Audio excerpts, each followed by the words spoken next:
All right, let's talk about what we're going to be learning and what you probably should have already learned before starting this course. Pretty simple. HTML, CSS, you should know it, or a little bit of it, and maybe a tiny bit of JavaScript. If you don't know anything about JavaScript, you could probably get by, and this might be an excellent intro for that. So what are we going to learn, though? We're going to learn how jQuery fits in the modern JavaScript world. We'll also do a crazy fast recap of all the need to know vanilla JS stuff, like the syntax.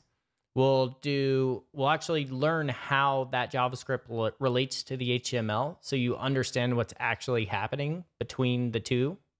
We'll cover plugins so you know how to not just copy and paste a plugin anymore, but actually configure it. And it doesn't matter which plugin it's going to be out there. You'll know how to do the advanced level stuff. And finally, we'll end with a bunch of cool, fun, practical demos. That being said, let's go ahead and conclude the intro and start actually learning jQuery.